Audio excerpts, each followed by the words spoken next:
taste that's pure Michigan. Learn more.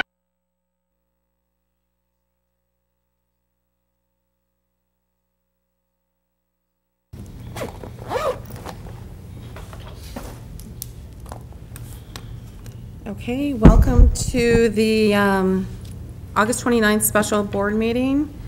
Can I have a roll call, please? Mr. Craig? Here. Mr. Estheimer? Present. Mr. Freitas? Here. Mr. Green?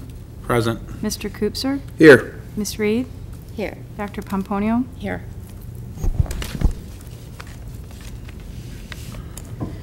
Okay, I sent a agenda over. Teresa, did you post that agenda, the one that I sent over to you? The one you gave me through the email. This is what I posted. Okay. Okay. What's out. Okay, so I just moved up the board goals. I had to rearrange. Is that okay, or does it have to be what the agenda's? Okay. I'm going to just put this one on. I mean, or add this to it. I just moved it up. It was kind of underneath the process of board expectations, so I just switched it. Okay, so at this time I want to talk about the review of the board goals for what we set at the board retreat in July. And just to cover the goals that we currently have, we can review those and decide if those are appropriate moving forward for the remainder of the year, or if we need to add any additional goals. If you had any thought as far as, you know, any changes or things that have come up that made you think that we need something different to focus on for our goals.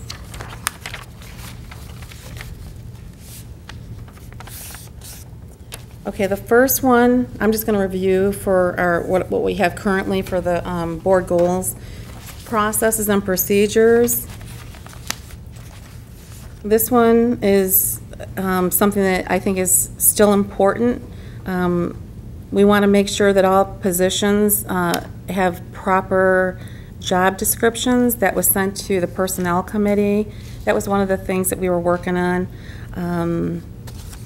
As things arise during our board work and the items and the topics that we cover within the district, there might be a need for a change for the policy. So at that time we can review what the procedures are, and it's always a work in progress.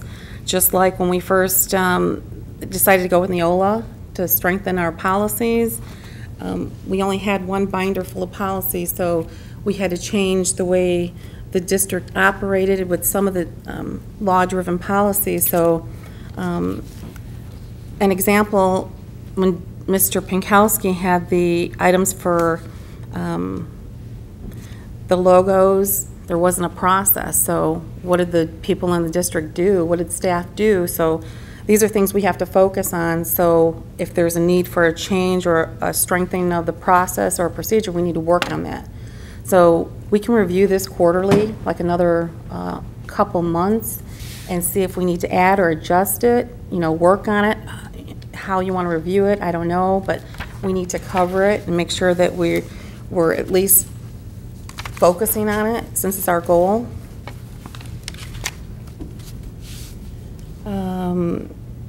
One of the processes for the incident reports for bullying, we have to strengthen that as far as where they go, where the students know that where the reports go. That's another topic that I found as we were discussing board business.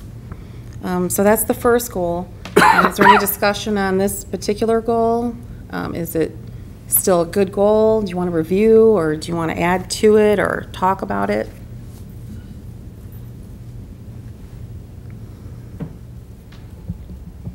It's important. It's pretty important. So, Madam President? Yes. So with process and procedures, are you talking about board process and procedures? Because there's the board process and procedures, and then there's the administrative guidelines and processes and procedures. So when you are talking about that, are you talking about for the board or for the district? Well, it's not just me talking about this, because this is a board goal. I just mean so- as you're speaking right now. Like, is the board goal for the board, or is it district-wide? Well, from my understanding, when we first discussed this, it was district-wide, Okay? and these are important topics, so hopefully, you know, you guys are gonna get some input. Mr. Green? I guess I'm somewhat confused. What process, I'm just gonna pick one of the two you picked out, Madam President. What process did Mr. Pinkowski like not follow? What are we talking about? Okay, that was just an example, but I'm Right. talking about, this is what we discussed as a board goal, so I'm throwing it out there so we can review it and kind of firm it up a little bit, but his process, when we were talking about the logo, for example, he said that everybody was changing their shirts, their logos in the district, and we should have some set process as far as who goes where, who contacts who, not just assuming that this person's in charge, and so we need to understand what the process is, and that's a good example. But is that a process as? To change a logo, or Right, to but is add that a a process logo. that Ms. Reed said, is that an administrative process, or is that our process? It's a district process. I mean, we talked about this before, so I'm just reviewing it. So the process and procedures we talked about, in fact, for board should be district-wide. I mean, we can talk about our processes, but that's only organizational, so So I'm for hoping that, some clarification, all of the administrative guidelines rely on the board policies to be in place first. So the board policy would need to be defined, changed, added to, delineated, and then the administrative guidelines could be changed to match a change in board policy. I don't believe there is a board policy that speaks to how a choice is made about using a logo for the district or for the athletic department. so with that said, I had reached out to Mr. Pinkowski and said, okay, well, hearing you speak and this particular process, seeing that there was none, forward your process or your written steps or what you think that would be a good policy to have in place. So that's what we're working on. That's just an example. But he's going to send that to me, and we're going to look at it in the policy committee. So that's one step in the direction of meeting this goal, if it's still our goal. So, I mean, you should have some input on it. I mean, if there's anything that has come across the agenda or the board meetings that you think may need to be worked on, I'm just the speaker here, so I'm just trying to lead the discussion, but if it's an important goal, I'd like to hear some input. Madam President, Mr. Koopser? thank you. As it relates to processes and procedures, it would be, I would think for it to be a board goal or topic, we'd have to put a ring fence around which ones we're actually trying to define, because, I mean, this could be, to be fully exhaustive of all processes and all procedures and job descriptions, everything on there is a extremely daunting task, and I don't know how you'd be able to measure what is the possibilities out there, but if we selected, you know, we really want to get our hands around 5 of them, let's say, specific ones that are important to the board, then we could measure success of whether or not we've completed that. But I think that the terms of just, it's kind of vague in terms of processes and procedures as a board goal. It's kind of a, can we identify a handful and then see if we can really hammer those out? It's just, that's my feeling around, it just seems a very broad and very open goal, and it's kind of hard to say claim success or failure with something that big. That's kind of my thoughts around it. Can I make a point to that? In the past, I know just in 1 year, the policy committee, we did hundreds of them in 1 year. Like we had a few, and we brought in Neola, and we literally did lots of them. And our main goal is to write policy for the district. So narrowing it down may be good, but I think that we should say, okay, this quarter we want to look at these things. But then the other part of it is there are things that we don't know that we have to write a policy or a procedure for until we come upon it. Like the logo thing. Nobody would have ever thought, you know, that that should have been something that there needed to be a policy or a procedure on. And so there's been other instances where I know, like, Teresa's come up with something and she said, oh, I found something, so we have to find a new policy and a procedure for that. So it's hard sometimes to maybe prioritize things when we don't know exactly what they are, too. Okay, so getting back to what I initially said, back in July, we had a board retreat, and we had a lengthy discussion on what our board goals were going to be. And since as a Board of Education here, we got to have direction, something to reach. The superintendent has her goals. So to monitor what the goals are going to be, we need to know what they are. So when we had the board retreat and we discussed processes and procedures as one of our goals, we now need to put some thought into what those are. So Jason, that's a good idea. That's a good step forward, and we can come back and review that. And we all have to put some effort into thinking about what those 5 will be, so the next time we bring that up to review, because we have to review that, we can look at what the 5 processes will be. So think about it, whatever you see out in the district, what you might want to list as your 5, we can come back, and the next time I put it on the board agenda, we can review those 5, because I'm reviewing from July. And Madam President, the bullying reporting. Jason first. Sorry. Okay. I'm sorry. He can, no, go ahead. Thanks. I think that one of those, and 5 was just a number. I'm not saying that that's the one, but I think the bullying reporting process, the anti-bullying reporting process, getting comfortable with that would probably be something that we'd like to, and I'm sure that may be already there. Maybe clearly defining it so we have an understanding of it, but getting our hands around that and making sure that it is there and that we're comfortable with the way it works. So I think that would be one of them. That would be possibly one, as we talk about, one that should be on that list. Thank you. Mr. Craig? I wasn't here for the July discussion, so I'm sorry if all this was discussed and I missed it. But when I see policies and procedures, I'm thinking board policy and procedures there, not necessarily district-wide. If there's a district-wide policy, I would say that it would be our task to put that to administration to come up with. And I'll use an example of the logo. I think we should direct staff and say, we want you to come up with a policy on using logos. Then they would come up with that policy. It wouldn't be our job to come up with that policy.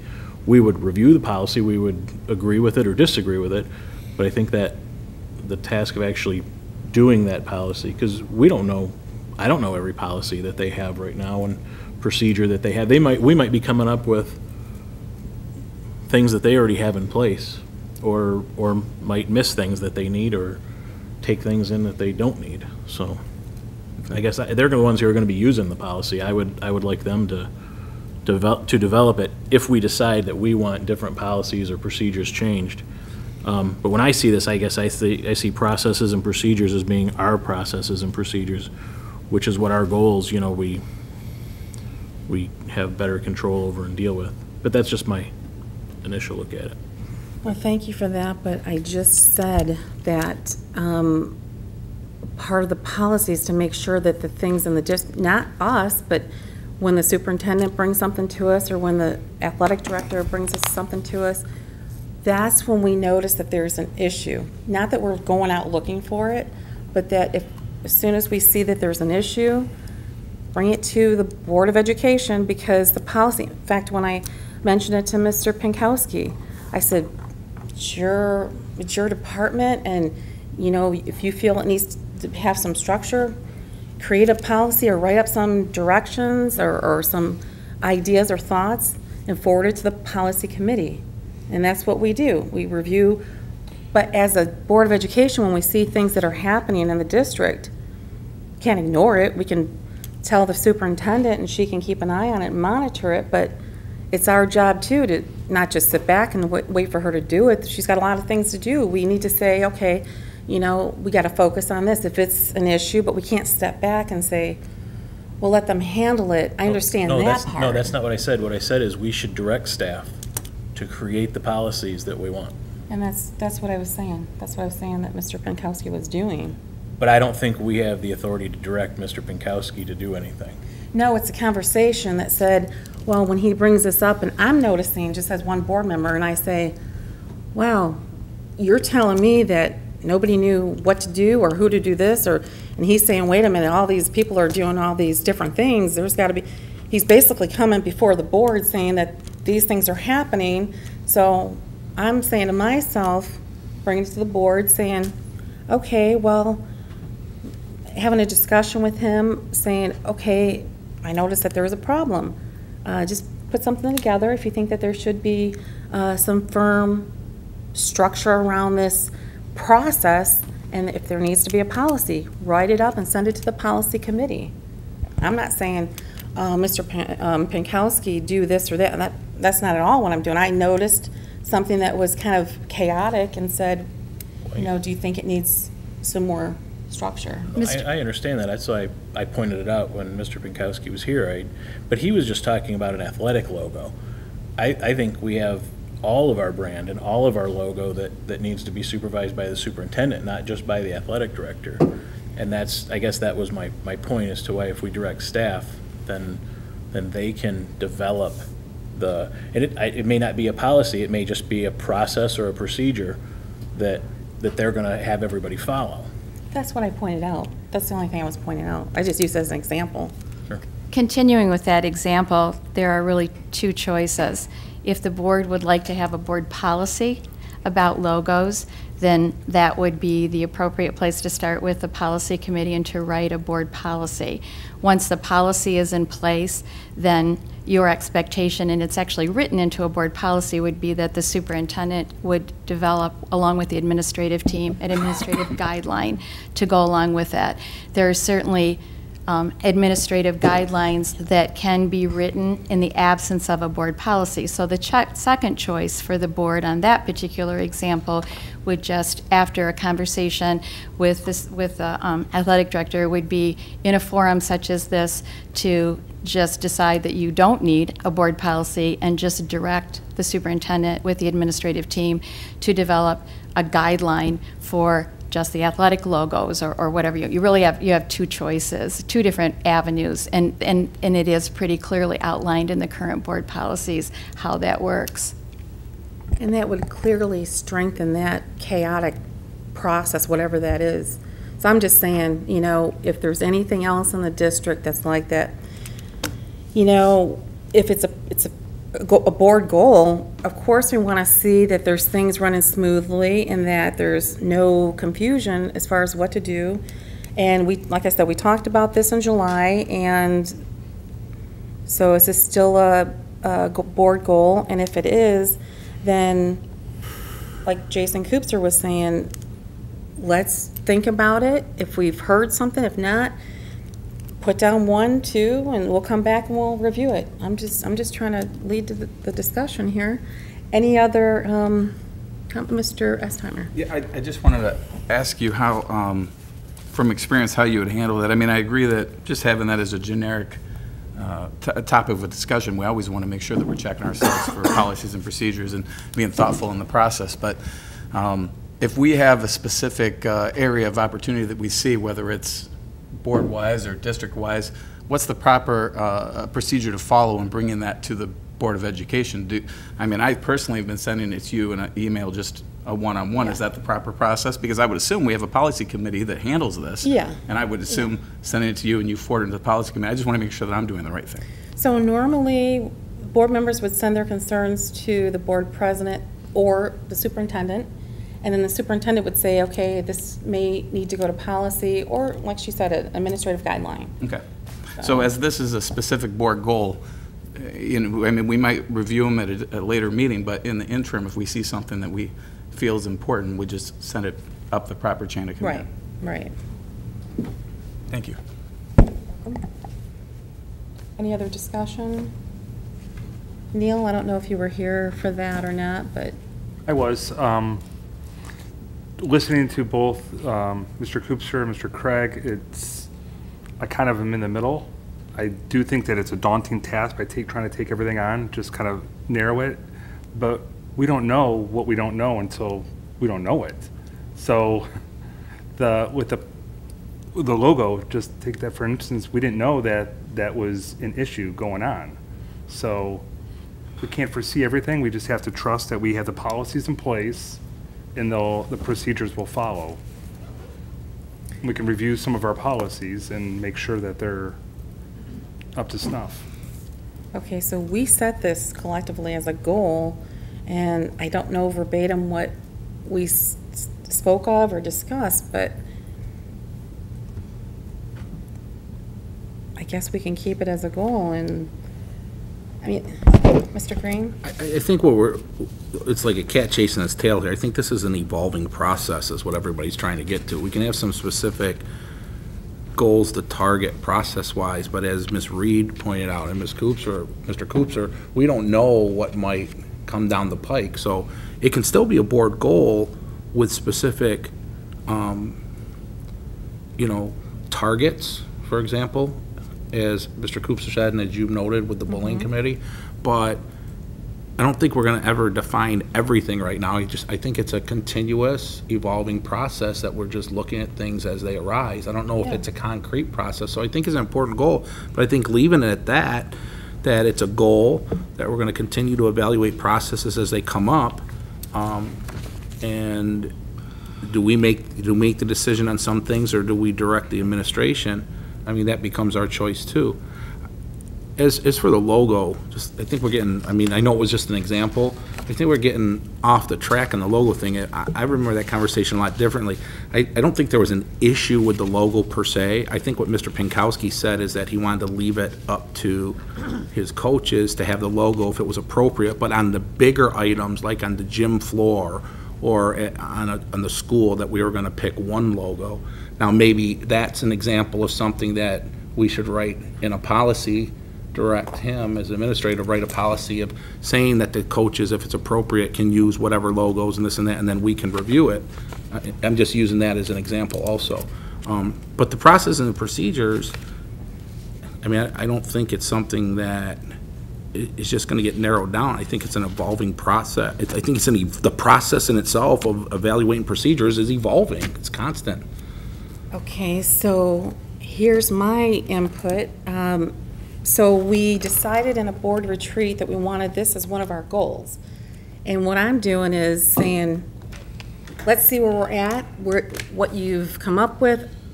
I didn't want to, reevaluate it. I just wanted to see what your, update was, and, just kind of reviewing if there's anything that you had to add to the discussion. So, I mean, we had a discussion on this being the board goal. So basically, I guess it's still set as our board goal, and as it sits now, if there's any major issues, we can bring it up in a work session or talk about it, or find, if there's things that we need to talk about in policy, but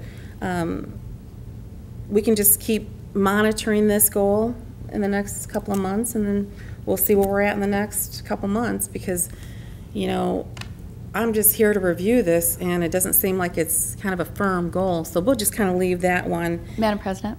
Yes. I sense that part of the struggle is that these aren't written in goal language.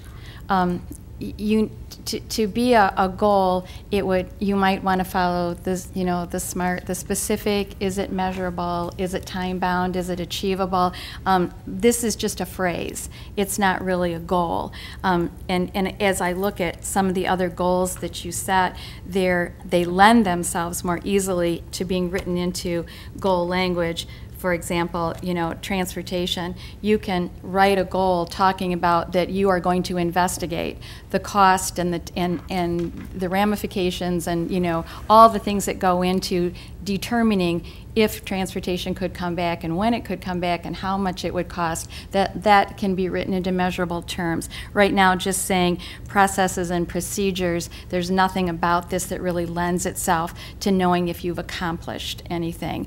There are some processes that are already in place. You have the policy committee that when Neola first came in, I believe they recommended that the policy committee go on, and I'm not going to get the years right, I don't 2-year, 3-year cycle, that in an amount of time that you reviewed all of the board goals, and that if there were things that needed to be changed, that's how you kept up with all the goals in addition to the updates that were given. Clearly, anytime something such as the logo question comes up, that doesn't have to be a board goal. If that's a concern of the board, and as a result of discovery, you want to direct me to develop a guideline, or you want to send something to the policy committee, you already have a great vehicle for this. So I'm going to suggest that if you want to keep processes and procedures as a goal, you're going to need to think of this in terms of specifically what do you want to accomplish, how can that be measured, in what period of time,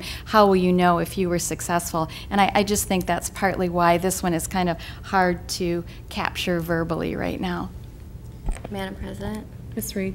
Just to dovetail a little bit off of what Leslie just said, I was making notes and I said, for discussion purposes, goals become more than a note or a fragment of a sentence. So if it says processes and procedures, what we should all know is that when it goes into our document of solidified board goals, it would probably say something like, the board will continue to work off of the successes with developing evolving processes and procedures within the district, seeking out any items that are new, uncovered, or possible problematic to the district as effective and efficiently as possible. That opens up more of a, okay, we have it covered, rather than just saying process and procedures. So these were our notes. I think what our president is trying to do is to solidify them in the proper format. I think that when I sent out a list of ideas, mine were like that. They were sentences, and then we got the minutes. It was just like a bullet thing. So I'm just going off of what I thought the board was discussing. So that statement is probably more what Mrs. Creation was talking about for us to have. We can just use that and we can monitor it. Mm-hmm. We already discussed that in July, so we can just refine it with a statement. More specific. Yeah. Okay. Visibility in the district.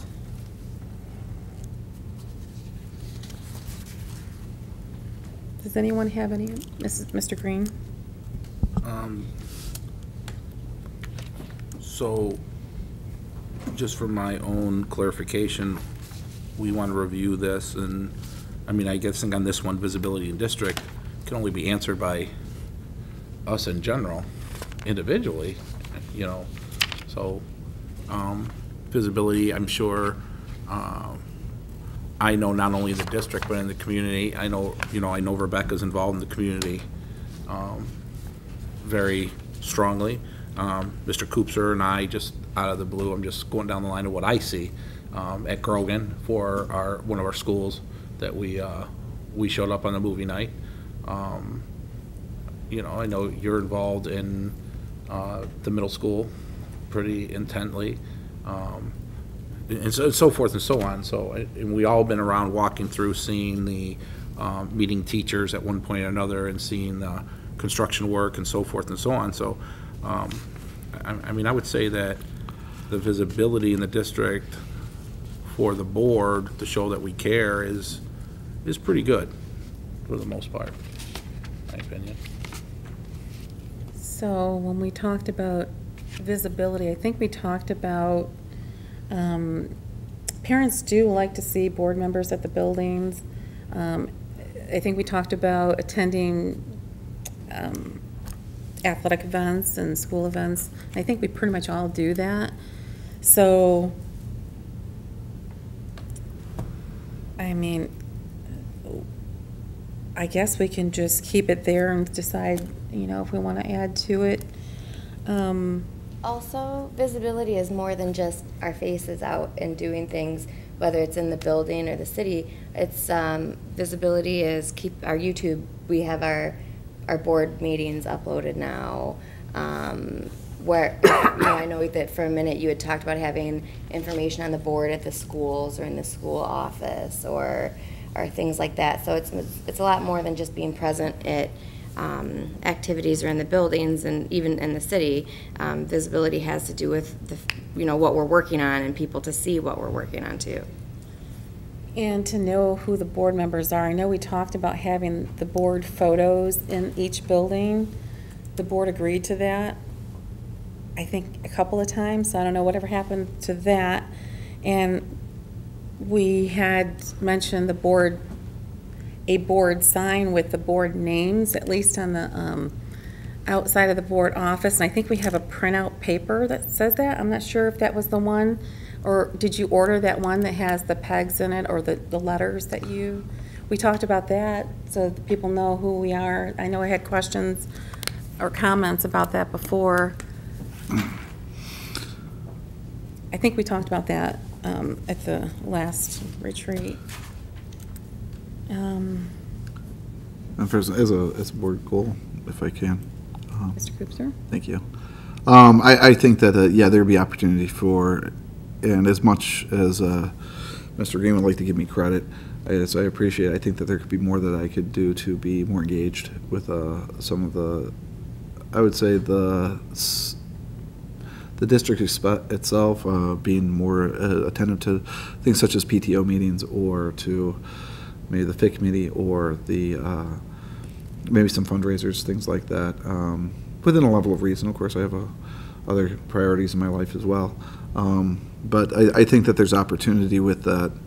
I don't know, I don't remember us talking about getting a picture at every one of the schools.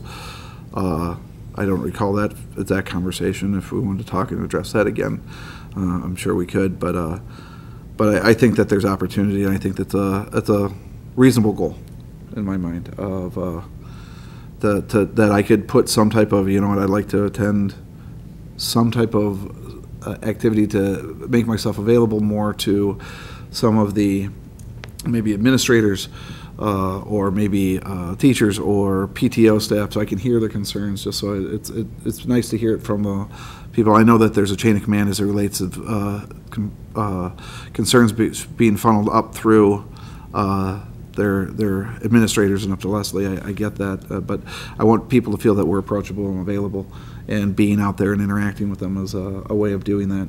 So I could see that would be a goal that I could do better with. Okay, and then we can probably reword it. I promise you I'll be at every football game. Are you going to be approachable at every football game? That will not be possible. See, that's my point. Afterwards, I'm sure. Okay, any other questions or comments on that one? We can probably reword that and we can discuss it in the next I just see review. that as more as a personal, like Mr. Koopser was saying. That one is, yeah. Whatever you want to do, you can always do a little bit more to become more visible in the district. I think too, before we had discussions, I don't know if it's because of the turnover, but there was some board members that weren't really active, so we talked about it a few times, but it's always been important. And the other one we have is marketing the district.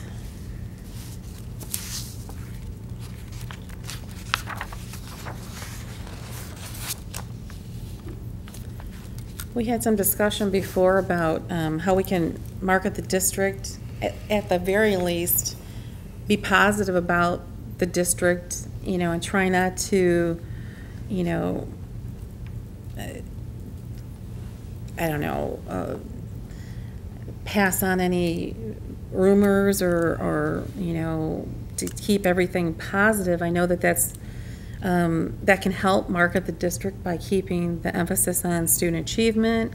And I know within the community, we always, there's been a lot of talk about, you know, teachers or bullying and things like that. If we can turn it around and talk about the good things, the good points. I know that we discussed in the curriculum committee how well the AP courses are going, how well they're preparing the students for college. So we can talk about things, you know, educate ourselves on some of the points like that. And when we meet people, we're going out there in the public and just talk about the key positive things that are happening in the district. Madam President, to make sure I'm understanding the clarity around marketing the district, is this saying that board members themselves are armed with the information and positive attributes about the district so that when they are interacting with people that they would be able to promote the district and the benefits of it. That too, yeah. I mean, 'Cause I think about marketing of the district is a marketing arm within I'm going to say this, within a business is a very concerted effort to drive business and efforts and productive goals. It's managing the brand, it's managing the messaging, it's managing the image as it terms to market the district or define what the marketing of the district is. And it's a very large effort. And it's very thoughtful, and a marketing plan is concerted with it. So my question, so that's where they're very different type of aspects, and I'm not sure who came up with this one exactly, and I just want to make sure maybe Mr. Craig, I think you mentioned something about marketing. It was a group discussion, I mean. I So wasn't here. if we can talk about what this means, it would be helpful for me to understand how to put my head around this. To myself, my thing was marketing the district is talking about all the positives of the district, to really put a positive note out and all the great things we are doing in Southgate schools. Many people did not know that 33 students passed the AP Psych exam and got college credit for it.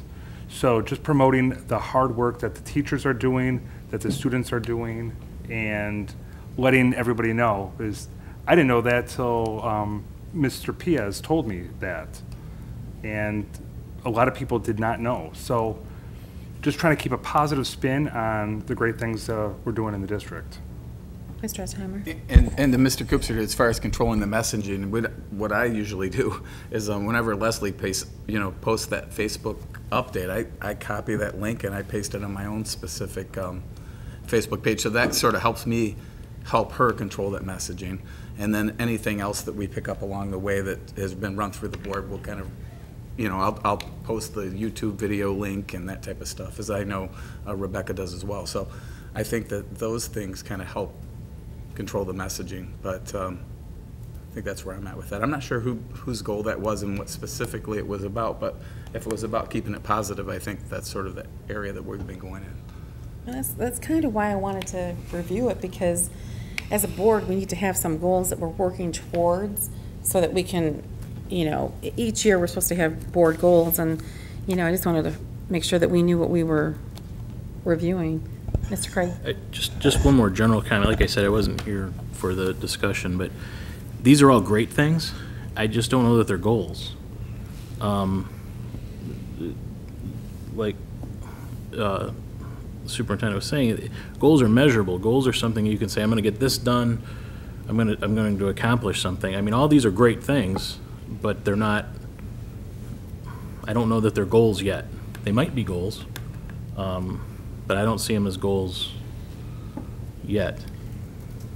Well, I think we have work to do then, because I think it's important. It's important to have goals, and it is, and I guess the example I would make is to have a goal to, maybe we should have a goal to say we're going to have all of our assessments done by a certain date, our board assessment done, our superintendent assessment done.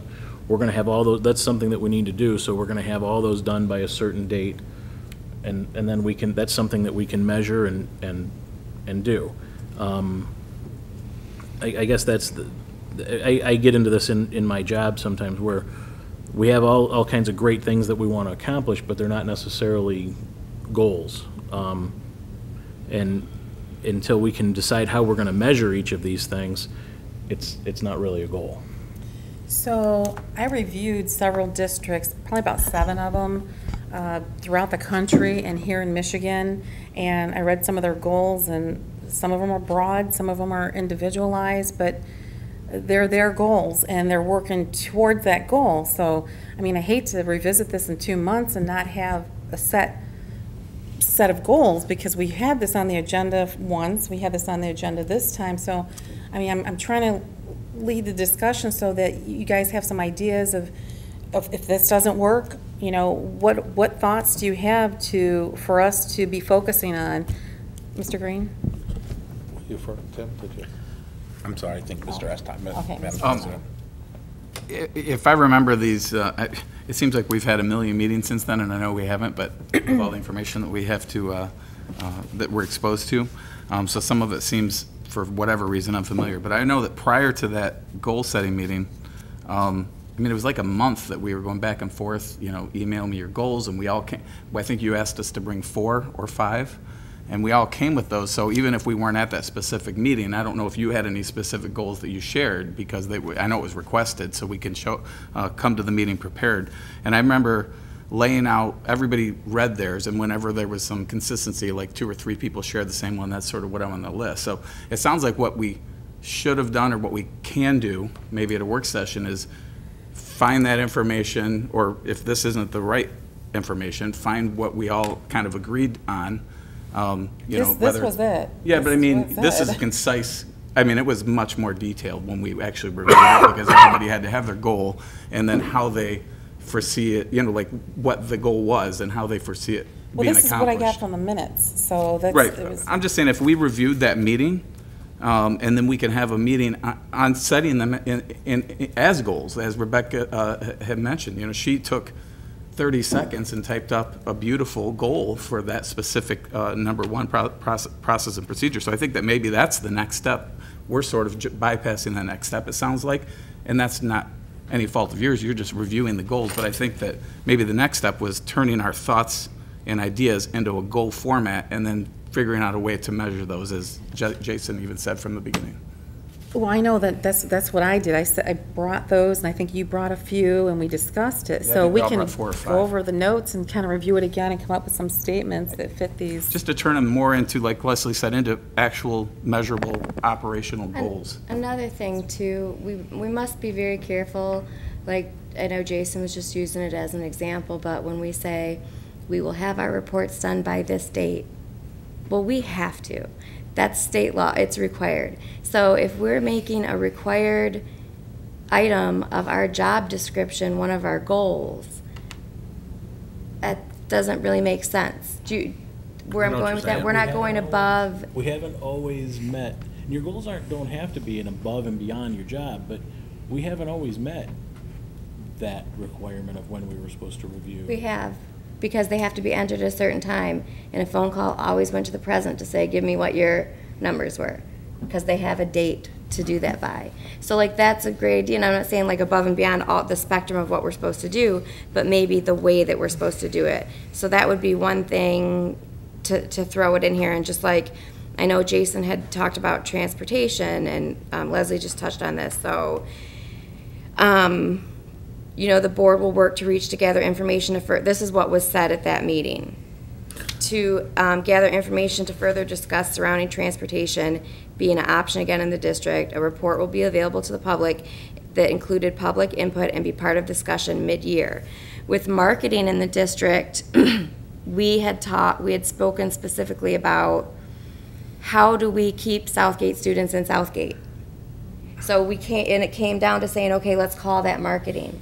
But what we were talking about is how do we keep, like I know in my area, I am in charge of the Old Homestead group, and it's just this 9-10 block area. 50% of our kids go to Riverview. So maybe we pick a percentage to try to reduce that by. So yes, That would be so a then goal. we would say, okay, so in this marketing, keeping Southgate families in Southgate schools, we look at what our percentage is and we say we want to go down 7%. You're right, yeah. So I think that's what we were talking about when it came to marketing. And so we had this great conversation, and then it was boiled down to marketing. So I think the conversation was there, but it was taken down to this, and we need to like rehydrate that to move forward perhaps. If I could make a few other, I'll share some thoughts that might help, because I think your visibility and your marketing ideas could go hand in hand. So perhaps it could be something like, in order to strengthen the relationship between the community of Southgate and the Board of Education, we will increase our visibility in the district by, and then you would list your bullet points. Participating in one, I'm just off the top of my head, participating in one district committee, visiting my assigned school at least 6 times a year. You talked about turning in my resume to the, whatever those were called, my descriptive paragraph to the board president no later than November 15th to be posted on the board website. You could have a bulleted list of activities that would increase your visibility in the district. Could tie right into, if you want to start with the notion of sharing the good news, you know, a lot of that visibility can easily be tied to sharing good news. You know, 4 times a year, I will share the news about my particular building. If you're going into your buildings to visit them and having a conversation with your building administrator, one of the easiest questions that you can ask is, please tell me what success you had in the last 4 weeks. And they would share with you if that was the month that they had just gotten the AP results. Those are great ways to build the relationship, to be more visible, and then to have a message to bring back that strengthens that positive message that we're all interested in sharing. If it's going to go in a different direction about retaining our resident students, then that's going to take, honestly, probably several years, and more than just establishing it as a goal. That's an ad hoc committee that, first of all, has to do months of research into where our students going. You know, we did some exit surveys before with families. That's a big thing. But I think right now, right in front of you, you have some pretty easy visibility attached to marketing in terms of sharing the good news, things that you could do. But these do need to be rewritten into goal language. If as the superintendent, I just said, one of my goals is board governance, that means nothing. How will you evaluate me in a year and have any idea if I have accomplished anything at all? These have to be written into goal language if you're really going to measure what you're doing, and that's far different than just having a great idea that you keep in front of you. Those are great points, and that's what I was going to mention as far as visibility. And when you go into the schools, find out what their needs, if they have a problem with, or if they need textbooks, or if 3rd graders need more material for their reading assessments. I mean, just things like that we can bring back and report. Mr. Green? Thank you, Madam President. I think that a lot of you guys stole my thunder here. And just to add down to getting transportation back, we had all these ideas, like Ms. Reed said, and then we just kind of bunched it into, I think, what was, I don't want to say easy language, but what made sense to us. But the reality is, in education, which is what we're dealing with, I mean, we're oversight, but, you know, the SMART goal format is probably the best format. You know, is it measurable? Is it attainable? Is it realistic? And what's our timetable on it? You know, and when you break something down into that SMART goal format, it's right there. It's telling you what we want. Increase by I'm going to go to the school 4 times. We're going to do this. We're going to do that. So if we look at getting transportation back, and we're revisiting that just to kind of blend this, I mean, I don't think that in a year that would meet into a SMART goal. We are realistically are not going to get transportation back in the next year, which was a board goal for a year. Now, if we rewrite that goal into a SMART goal that we're going to get, I'm just, again, throwing examples, 3 quotes from bus companies or this and that, and we're going to start the process of exploring what it would cost us. That becomes a more definite goal that we're heading in the right direction. But just stating getting transportation back, just stating that we're going to do this and that without putting anything measurable, anything realistic, anything with a timetable, you're right. You're 100% right, Dr. Pomponio. We're not really, none of these are truly goals until we rewrite them in the proper format. I remember this one very specifically, and this was not to get transportation back. It was to investigate what it would take. That's what we made your goal, was to investigate bringing back transportation. You made that my goal? I believe we made that a superintendent goal when we were. No.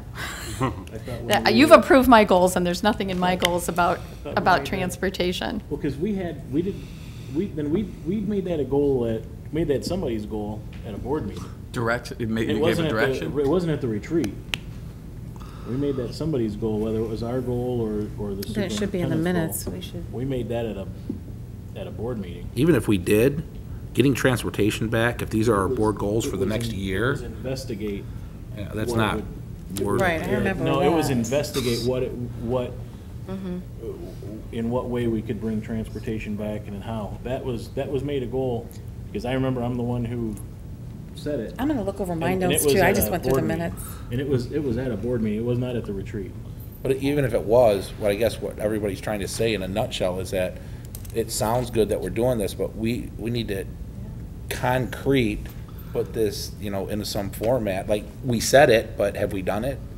Are we moving forward with it? Do we have any kind of a goal format to show if we're achieving that goal, or we just said it and then it just So this kind of is- went to the wayside? This is a review, so we can talk about, or kind of, we can each research or have the superintendent find out if there's any new opportunities, which I think we've done in the past too. And when I put it on the work session or when we review this again, I'll put a couple, we won't have to have the board retreat, but we can put a couple here and there. We'll review it. Madam President, if I could, and it seems like we're kind of spinning our wheels on these, in an effort of, and it's serendipitously, there's 7 of them and 7 of us in terms of these board goal topics. And it feels like that we really need to put some more time and thought around making it a SMART goal. Is it possible that we could each take ownership of one of them and go back, make it as a deliverable? That we're responsible to each other, that put a thought behind making a SMART goal for each one of these. Us all take one, come back with it, and have a much more robust conversation about that's a reasonable goal or that's not. But I don't think we're going to get anywhere with the conversation we're having right now. But it seems like we need to take it back and have some thought behind it, then bring it back and have something more meaty that's actual goal-setting language that we can talk to. I agree, that sounds good, because I think we can push it to maybe 4 more board meetings down the road, and we can bring what we found or what our thoughts are from our research.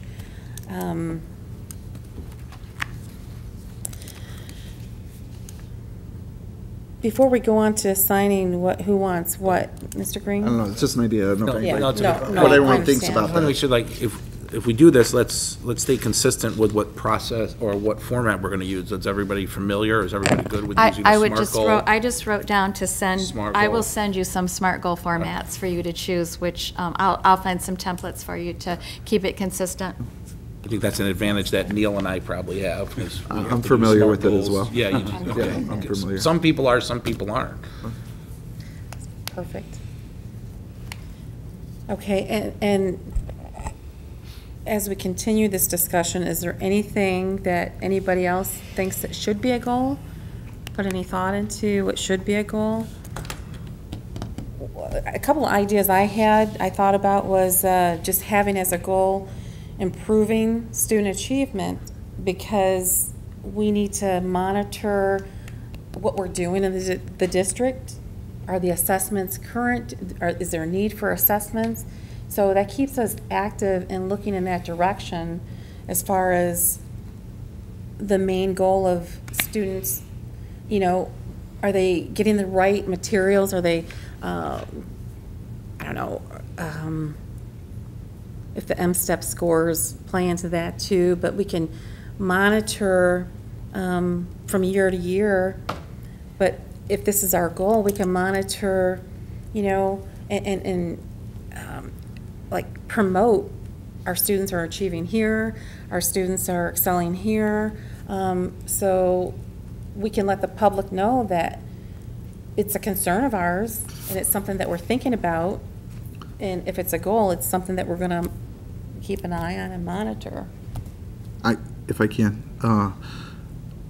I think that if we're going to look at that as a goal, I think it would be monitoring student achievement or monitoring the improvement of student achievement, I think would be the goal. I think that the improving student achievement is a goal that's Leslie's as it relates to. This was on like 4 of the other districts that I reviewed, so I just kind of threw it in there. Madam President. As something, Mrs. Reed.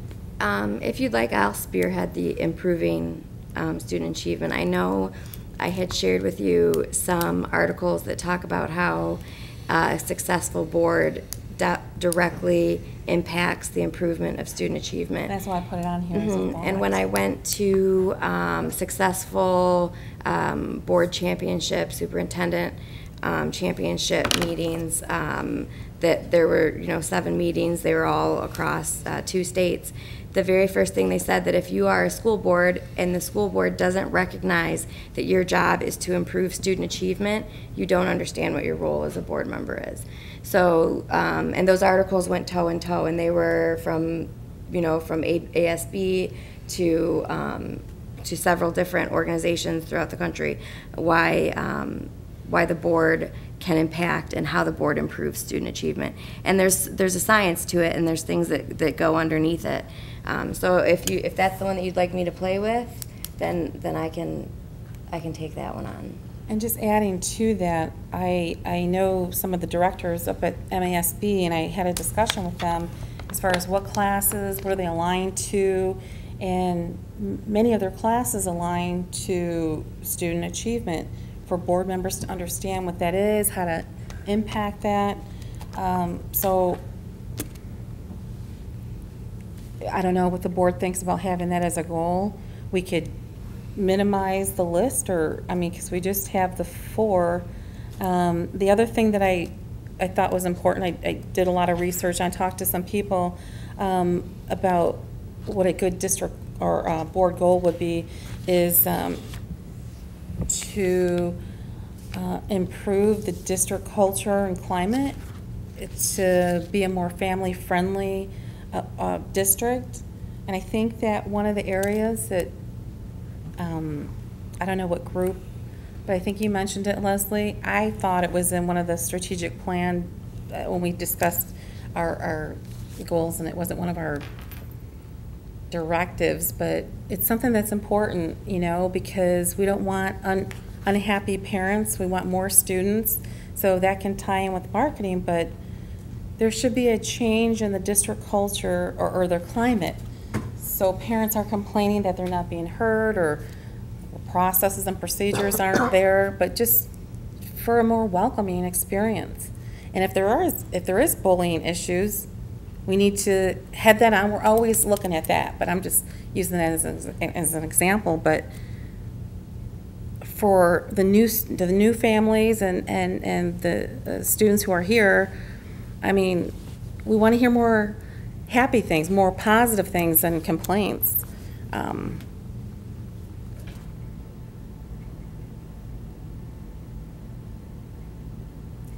That's all I have in that. I don't know what you think about those. Improve accountability and transparency. That was one of our goals before. It aligns with improving communication so that everything's equal across the district. That always should be important, transparency. But what are your thoughts on that? Do you want to take on any of those goals, or add it, look at it, review it? A caution, you have 4 approved goals. I don't want to discourage you, but 7 goals is a lot, unless you write these as multi-year goals. That's a lot. And so the first 4 have been approved. The others, maybe if you're going to write the SMART goal statements, then you do have some approval issues to deal with in terms of action. And I'm not sure if you're setting these for the school year or the calendar year. That would also be another thing to talk about. But 7 goals is a lot. Well, I didn't intend for it to be 7. I wanted to add it just in case, like, we had discussion and there was some people that said, I don't know about process. So I just want to throw that out there for discussion, because these are pretty important topics. I'd like to try and, if I can volunteer, to make an opportunity to write a SMART goal as it related to the visibility within the district. If I could volunteer to do that. Working on one of the ones that are already approved, I think all 4 of those need to at least have some SMART goal language written around them. Madam President, Mr. Green? if we keep with the goals that we have,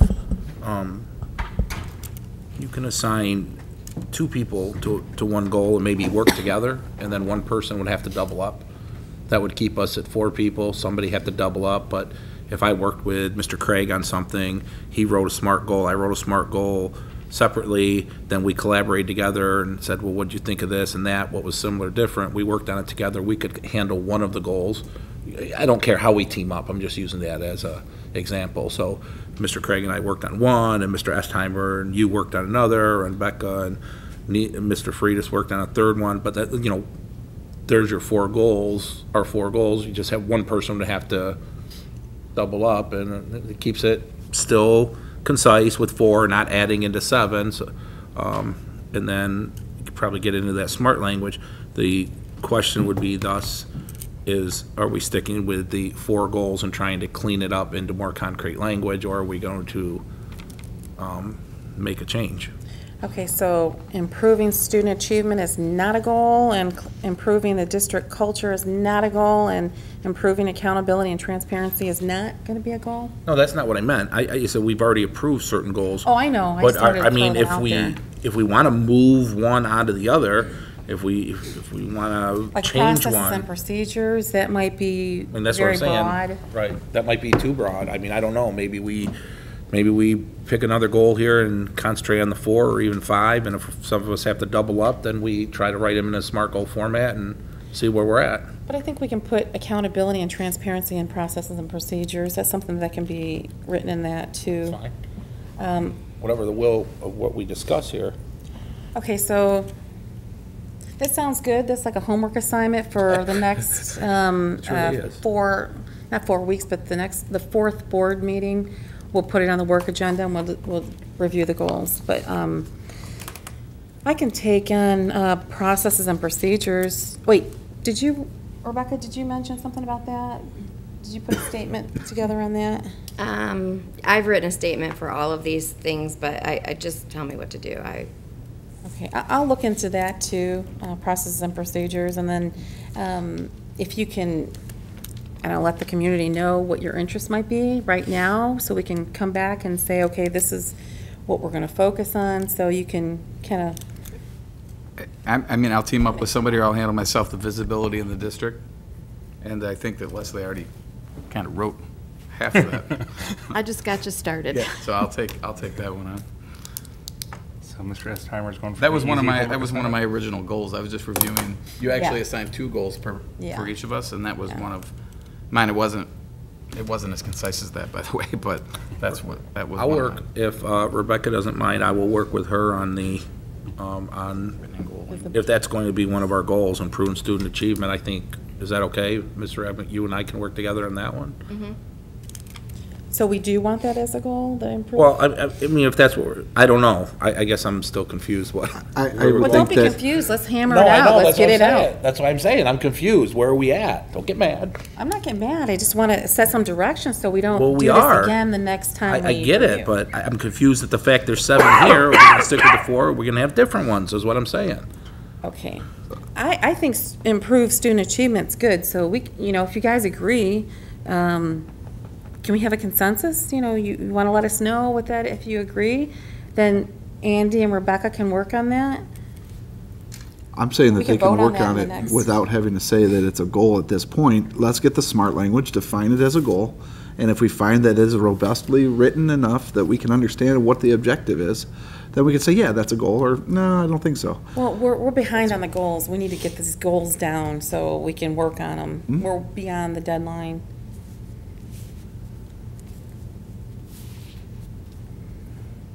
Do you want to combine visibility and marketing into one? That'll free up a Yeah, spot. yeah, That'd be that's a good fine. idea. That'll free up a spot. And then you wanted to combine policies and procedures into accountability and Yeah. transparency. And that pulls that one in. Policies and procedures, and which one? Accountability and transparency. Bottom one. If you want to Okay. add 1 and 7. student achievement as one, That's 3. Yeah, then we can try to cross off climate and culture improvement. That's a tough one. yeah, we can. So if we cross that one off and we combine the others, then we're down to 4. The transportation is 4. Transportation, that's 4. Yeah. So Darlene, can you reread that with who will be doing what for the notes? Okay. I'd like so- to do the transportation. Okay. Be interested on the transportation also. Okay. I'd be happy to work with Tim on the visibility and marketing. It's gonna be easy. Leslie did that whole work. Okay, so processes and procedures, we have Ms. Reed and myself. And then visibility and marketing, that's going to be Tim and Mr. Koopser, Mr. Estheimer and Mr. Koopser. Yep. Okay, and then transportation is going to be Neil and Mr. Craig. Okay, and then we have, Achievement, student achievement. oh, improving student achievement, Mrs. Reed and Mr. Green. Just as a point of order, then, when you have your SMART goal statements written, this would probably be best to go on an action item and approve those new statements, and then these are approved goals. Thank you. Okay, and I can add myself to that one too, improving student achievement. Okay, so that's 4. Okay, so improving accountability and transparency is going into processes and procedures. And you want this back on a board agenda for the second meeting in October? That's the 4th, is that the 4th board meeting? Yeah.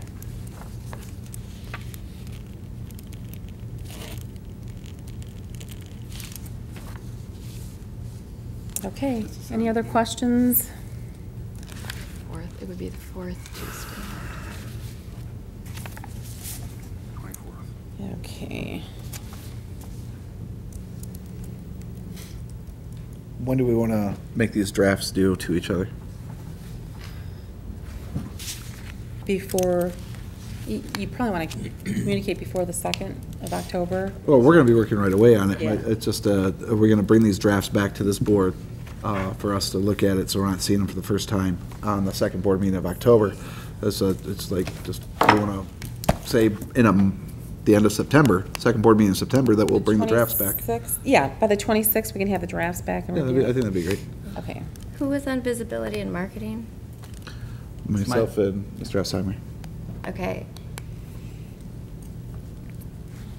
So they will go on a work session the second meeting of September? Yes. At the end of the meeting, we could talk about them.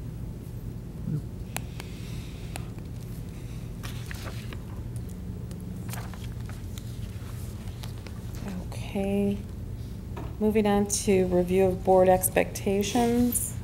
This one goes with the first, Dr. Pomponio and Rebecca.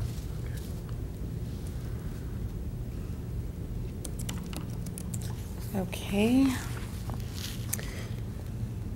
Do you need a minute? Good, okay. I have review of board expectations. I put that out there for discussion because each of us might have different expectations of what our duties are. I just put out some questions for myself to throw out there. What are the positive things you see you can impact? Are you educating yourself on current board topics as it relates to your position or board business? Are you staying objective and open to other ideas and perspectives? Do you put student learning first in all decisions? And that's something that we've done previously as a board. And everything that we do and the decisions that we make, we consider student learning, or does it impact student learning or student success? So that's how we guide our discussion or our decisions as well.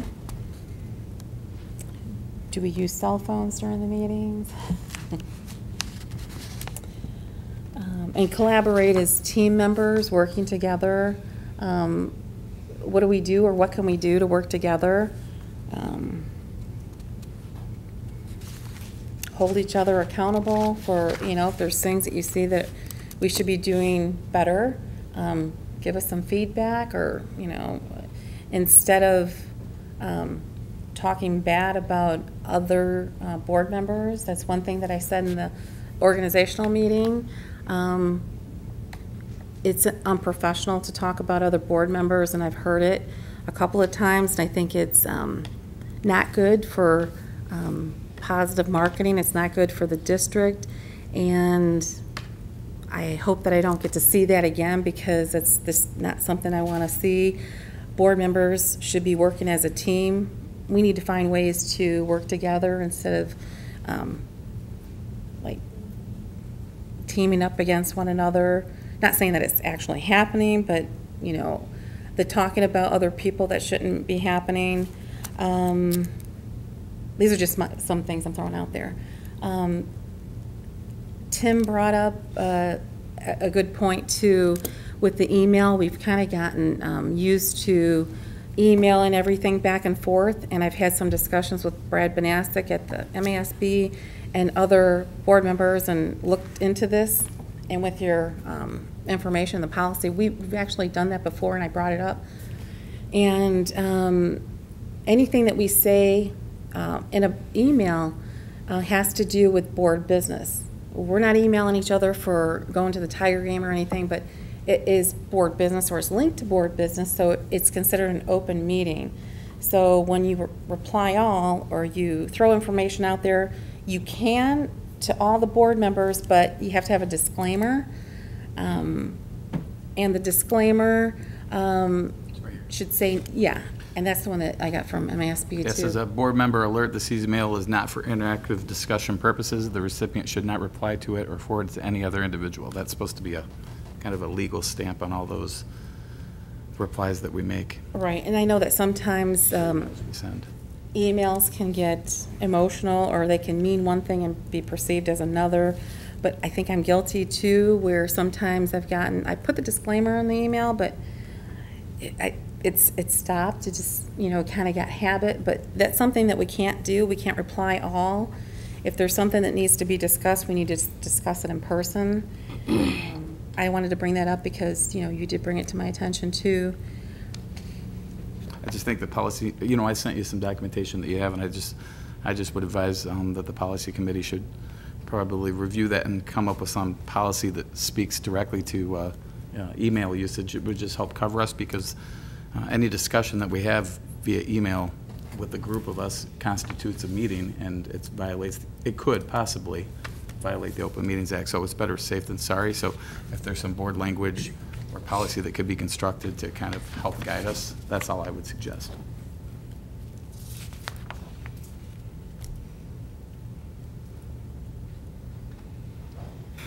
Okay, any other discussion on board expectations?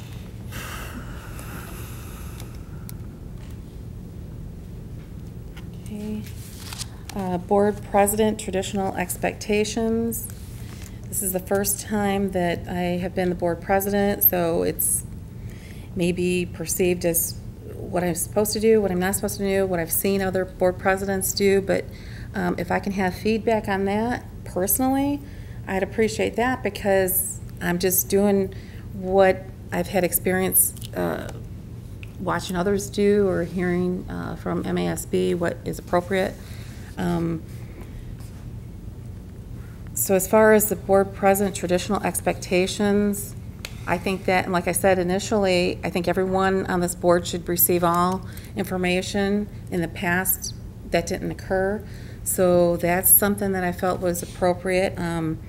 Meetings with the superintendent, that's worked out fine. And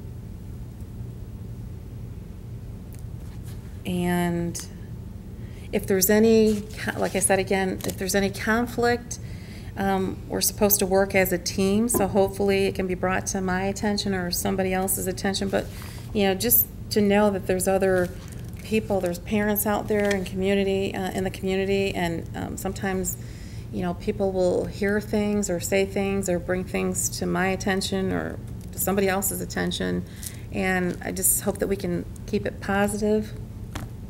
Mr. Koopser? Mr. Green, I think Mr. was, I Green? didn't. Okay, so, I think this is an elephant in the room that just is coming back and forth, where I think you're right. I think we don't know exactly where we're at all the time with expectations. I too, as you and I have talked about this briefly a while ago, not right now, about what, I mean, this goes C, D, E, F. What's our roles as a board? What's your roles as a president? You know, how do we discuss the conflict? And I've talked to some people in other school boards, just as you have, trying to get some answers and called MSSB and looking at these classes. And I think where we keep chasing our tail a little bit here with a lot of new people is that what is expected or what is concrete, like what is your role as president, what is your role as secretary? I don't know if it's really as concrete. I think when you look at our board bylaws, they're pretty vague. So it's like, it's what direction we want to go in. It's almost reverting back to the review of the board goals and topics. I'm going to be more concrete of what we have to do. Everybody has a different learning style, you know, or a different leading style. Me personally, and this is no disrespect to anybody up here because I don't know everybody's leading style, I'm more hands-off. I'm a more hands-off person when I owned a business. I'm more hands-off when I teach, and I'm going to oversee the processes. Some people are more hands-on. Which way do we want to go with this board and giving the officers and everybody the roles? I think, and I'm just going to say it because we know it's come up, where's the role of any president, not you? When to call a lawyer, when not to call a lawyer. Is it the will of the board? Is it the president's prerogative? I don't know if we have that concrete as a board policy. That's in the revised school code. That's, yeah, that's in. But and everybody, I'm just going to be real here. This has been a discussion with people. We're here. I've been here for an hour and a half trying to get things done. We all have. Let's get this out there if this is the discussion, because this has come up with more than one board member about this topic in particular. Does the president's role have a right to call the board at any time, or is it with the consent of the board?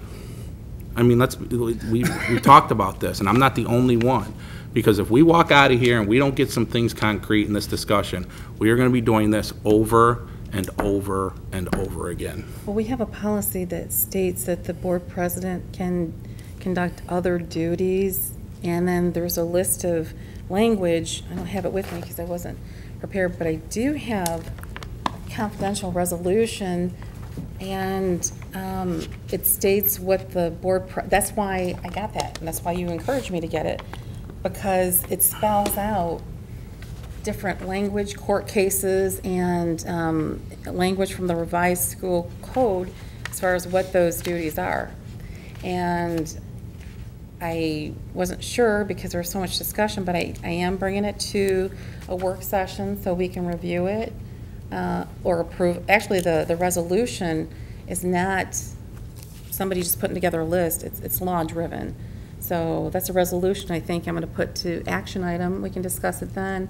But it's spelled out, and like I said, there was a lot of work that was done on it. But you said you talked to other board members, but historically, that's what the board members, the board president authority was, because they're supervising as a form of checks and balances the superintendent. There's board business that needs to be done, and you can't always go back to a full board open meeting and say, I got to contact the attorney, because it might be with the superintendent. President, if I can, as related to the situations in which you can or can't go back to the full board, I would say that those are urgent matters. Those are emergency type of matters. We sit up here as a board, and it was kind of the discussions that Mr. Green has been talking about, is that what directions have needed to be given, what authorities have had to be bestowed upon the president that could not be brought back to the board to discuss as a full board. And having this authority that you're saying that we can discuss as it relates to any resolution related to that, the question is that these other special tasks or responsibilities, what has occurred that would need to be done that didn't have enough time that could be brought back to the whole board to rule on as a board itself? And that's kind of my question as I think about where there's a lot of activity going on to expressly state and define what are the roles and responsibilities of the president of the board. And I think that those are, it's trying to really drive that authority. I don't understand why most of those questions or decisions can't be brought back to the whole board. There hasn't been urgent issues that had to be addressed that we couldn't have a conversation about. And it just feels like, why can't we bring it back, talk about it? And I don't find that those situations are really occurring, that there needs to be specific direction from the board president to maybe the staff, or to spend money to get a legal opinion to drive that point. And that's kind of, I don't understand that aspect of it. I appreciate your comment, and I understand that you don't understand, but unfortunately, I am in this position, and I had to figure out what's, the role of the board and so seeking help, and I like to get support and backup information before I do anything, because previous years, superintendent wouldn't even let the board president even have that information or even know that they were able to do that. But through the many classes and the people I've reached out to at MASB and legal support and other board members, and basically, I mean, it's law-driven. There's legislation that has all the language in it, and the revised school code has language in it.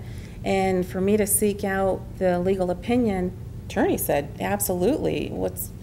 So I'm not the one who's making the decision. So I got support to say, absolutely. This is historically, traditionally, in law, legislation has guided this, and this, and this, and this.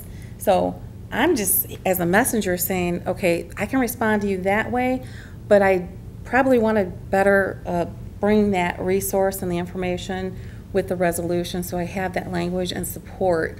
Because, as a new board member, of course you have ideas and this is the way it should be, but and if it's this way, if the board has the power to say, no, absolutely, we don't even want a board president, we just want to have everyone, then that's, I mean, a board can make this or make it a policy, but there's laws that override that. There's legislation, so I question that. So I got the support, I got information, but you can't just say, I don't know, so let's just talk about who gets, because you need to educate yourself on that with either the MASB classes or find an attorney that, because right now board presidents and superintendents are the only ones who can legally call the attorney. And that's coming from the attorney too, along with other legal support. Yeah. Rebecca, do you want to add to it? Because you were board president. I mean, I can, but this goes back to, this is the very first time I ever talked to anyone from Troon Law Firm. I asked, what is the role between the board president and the law firm?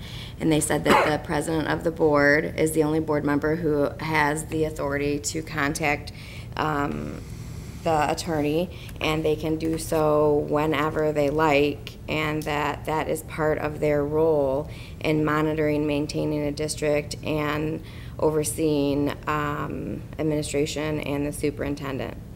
And I had that in writing. I also had that in an open meeting where the attorney came and spoke about what our role is and why that is.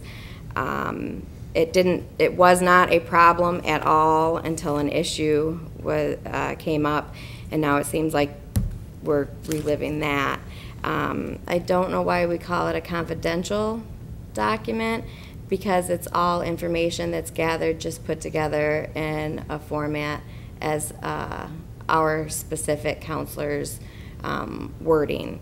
So that's been outlined. It's been outlined. It's been what it is. And the role of having a board president is for that person to keep the checks and balances that they need to do. And if that requires contacting the attorney, that means they can contact the attorney. I don't know why there's a question on it. I mean, it ties to so many different things legally. I mean, if there's there's checks and balances. A superintendent can't come in and say, well, you know what, I'm going to do this, I'm going to shift this. This is what I'm doing, everything's good. There has to be oversight, and there's board presidents, and that's just the way it is. I mean, do you not want a board president? That's part of the authority. That's part of the duties and responsibility of a board president. But why I is it thought that was the authority of the board. That's what I thought. There's different officers, there's different roles. I understand there's different officers and different tasks and responsibilities that are with that come with each of those roles. But the authority comes from the board itself, not from an individual. And except for in this case. when it comes to legal, contacting the lawyer. Yes. Yes, okay. Yeah, it's feels not a like- discussion that I'm saying, I'm just saying it's part of. You're saying board president traditional expectations, and I'm trying to say that it feels like there are rights and privileges that seem to be extending from you running as board president that I don't know if I can agree with on some of those, one of which specifically was our last finance committee meeting. We discussed about the cancellation of that. Right. I don't think it's just your right or authority to be able to cancel So that. should there be a board president? Should we vote to not have a board president? Because there has to be officers. There's a chain of command, and throughout the policies, it links to those chains of command, most of which are law-driven. There's roles and responsibilities as it relates to the officer positions, yes. I don't know if it's chain of command is exactly. So then I would ask Mr. Kupser, because the finance committee was here before you guys came on, it was established, I was on it, it was here for several years. So if that change was being made, what is the change? Has the use of the finance committee changed? Has the way the finance committee works changed? I know Darlene is on the finance committee, so she has the background of some of the stuff, but nobody was on the finance committee who was on it for years leading up. You know, and you also have that opinion with no ill feeling whatsoever, but we just set up a visibility and marketing team of the only 2 people on the board who don't have children in our district. And that seems like it's okay. So it seems like there's a lot of confusing, baffling things lately to me. Well, I think okay, that- I want to point of order here because I don't really want to go into attacking personalities. I want to stay focused on the issues. I don't think I was. But to get back to your point, Mr. Kupser, I'm going to do what I am directed to do. I'm not here to be an authoritarian and override any of the board members here. I'm just following along what my predecessors have done in other districts and throughout the state, and what the attorneys have told me. And if it should be different, I don't have an agenda. I don't want to do anything different. So if it's not law-driven, or if it's different, or if it's skewed, if it's any other way you want it, I'm here to run the meeting. I'm here to, start the discussion. But, if that's a discussion you want to have, we can talk about it. But as far as that point, I did my research, and based on all the information I have, that's About the cancellation of the meeting and that point specifically? that too. Okay. And it's spelled out in the policy that you gave me that. Yeah, I've I got a was aware copy of those. Yeah. And I can pass them out. This was our own policy. Excuse me, sorry. Pass it down. What's the one specifically? And it talks about committees, and we talked about activities that ran within that committee itself. What I want to kind of bring down to as it relates to the board president's role is it relates to the third paragraph. Says the president authorized to, I'm sorry. I know it. The fourth paragraph, excuse me. Ad hoc committees may be created and changed at any time by the president or a majority of the board members present at any meeting in which the need for a committee becomes evident to the superintendent with the approval of the board. Now, first off, It's an ad hoc committee. you believe that the finance committee is an ad hoc committee? No, that's what you're pointing out. No, I'm saying that you tried to cancel the finance committee. That was our discussion. That was our first point. Right? And I'm saying I don't think you had the authority to do so as we talk about board traditional expectations, president expectations.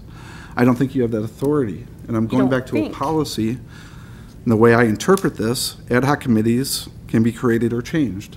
Nothing in here gives the authority to the president to cancel that meeting. And that's the point of what I'm trying to drive as it relates to my understanding of board president traditional expectations. First off, I don't think that it's a ad hoc committee. I think it's a standing committee.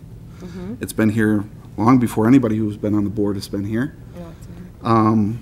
There's a lot of policy as it relates to that committee within our policies as it makes reference to it. And it doesn't say cancel, it says create and change.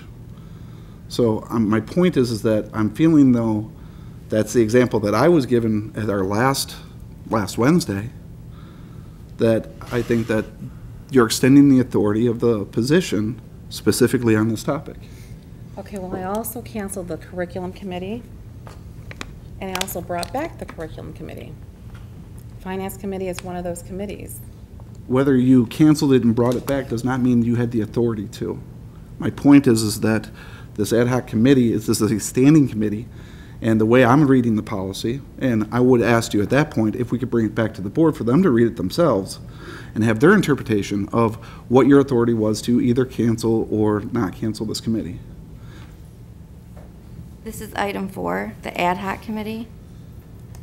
If you read the entire policy under the committees itself, it doesn't say anything about being able to cancel committees. This was one that said that. It says that may be created and changed at any time by the president or a majority of the board. Correct. But it does clarify it as an ad hoc committee. So therefore, is a standing committee or a ad hoc committee? So is the finance committee a standing meeting or committee or an ad hoc committee? It's a standing committee that was established 4 years ago.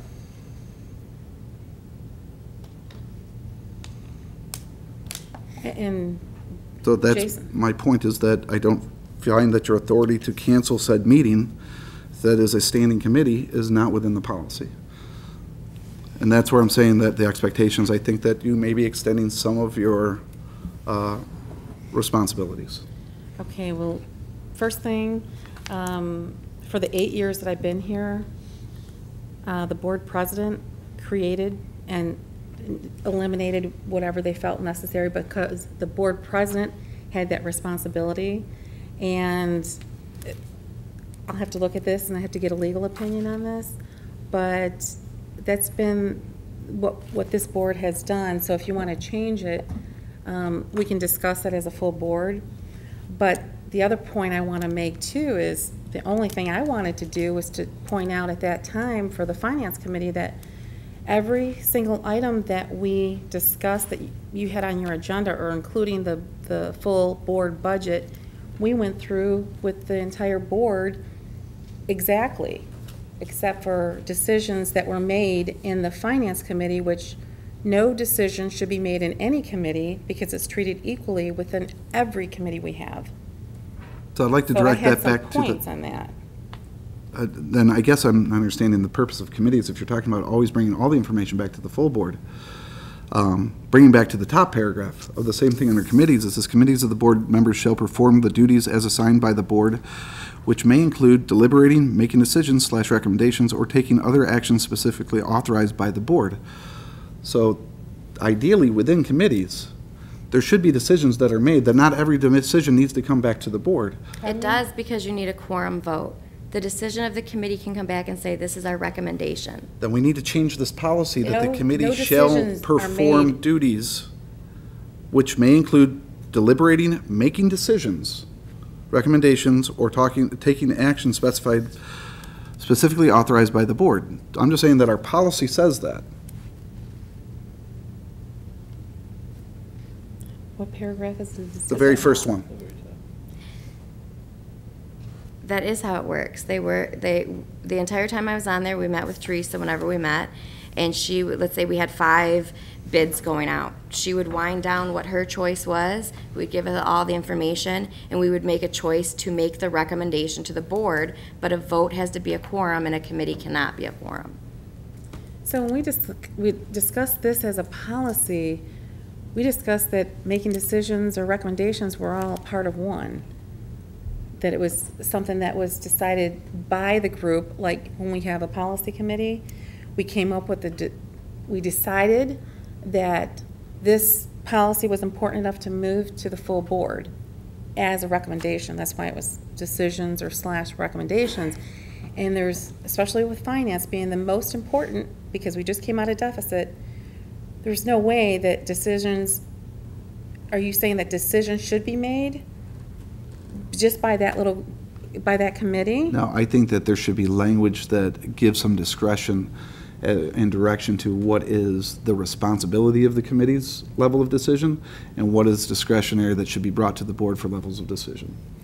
Okay, since there is an issue with the understanding of this, I'm going to forward it to the policy committee so we can hammer it out and it's on our bring it to the website board. and you print it up. And so, again, I wanted to talk about what is the interpretation of what this was, and but that was an example of what I thought in terms of traditional expectations.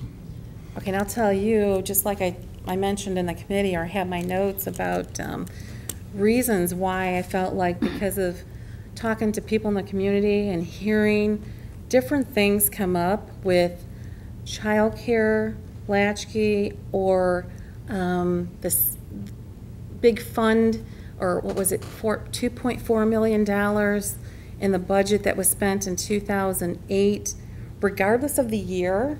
And I know we're trying to get back on track with new policies and everything with new people in this district. I felt that after being in a deficit and having a deficit elimination plan and having teachers suffer, that the finances, when we're finding out this, and this over a period of time, that since we're getting the same information and no action can be taken in a committee, it should come to the full board, because actually it has come to the full board. We've had to review line by line the budget. We reviewed the budget in the committee, so I thought I'd say to the committee, you know what, there's just things occurring, you know, and like I said, even though it's 2008, there's people that are watching and they're saying, wait a minute, this doesn't add up. So when I'm hearing 2 or 3 people out there in the community say, well, what's going on with this? And I'm thinking, okay, well, since everything is coming here with finances, because finances is very important. You know, like I said, we just got out of a deficit. So I want to make sure that since we're covering it anyways, it's transparent. It's right out there for everyone to hear, see. Any decisions or small decisions, it's just transparent, especially with finances. And I'll go either direction. It really, that's not my point. My point is bringing information, because if I'm a representative of the community and I have a lot of family and friends out there and I'm hearing these things and I'm bringing it up, it was just something that I thought was appropriate, at least temporarily. Just as a point of order, because this is an open televised meeting, can you share with the public what you're referring to with the $2.4 million that was spent in 2008? That was a curriculum budget, and in the curriculum committee, the information from that time period was from the budget for the curriculum, which stated over a period of, I think, 4 or 5 years, 5 years, that totaled $2.4 million. And in fairness to our students, and with student achievement being the focus, and the teachers that had to give up money for the time we were in deficit, and we're now giving Ms. Pastor a curriculum budget because we're long overdue for textbooks and new materials for our students, because they're being copied and we have old tattered books. Okay, even the curriculum department has a concern saying, well, I know this happened back in 2008, but you got a community that's looking at that saying $2.4 million, 5 years, and I looked at the line items, and it says blank, blank, or AC. It was vague. So with that, as a community member, I'm concerned, saying, okay, I want to know more about the finances. Let's just keep it transparent. Because not a lot of people go to the committee meetings. We all know that. So I thought it was best for accountability and transparency that we stay on track with where we are in the budget, with the millage, everything. Finances is a big deal. It's not just a small little committee, but it does make a difference because when people are looking at what we have, we're sending our kids to school here to take these assessments and to improve their student achievement. She's got a budget now. She is going to have new materials, but we don't want people in the community saying, well, wait a minute, you had this big budget, where did it all go? I don't want the emphasis on her. I want it all here in the open so we can discuss it. I have a question of clarification because earlier Ms. Reed said that she thought that the Finance Committee was about 4 years old, and I don't know if that's correct or not. I don't know when it was first established as a standing committee, but if the Finance Committee is 4 years old, then that would have been about 2012 or 13, and that means that there was no Finance Committee in the 5 years leading up to that 2008 when we went into deficit. So I'm struggling to understand the relationship between the Finance Committee at that point in time. My other question is, I wasn't even in the district in 2008 or the years leading up to that, but I imagine that those amounts of the curriculum budget were approved during the budget process, during the budget hearing by the full board. So again, I struggle to understand the relationship between how the Finance Committee is operating now and that particular example.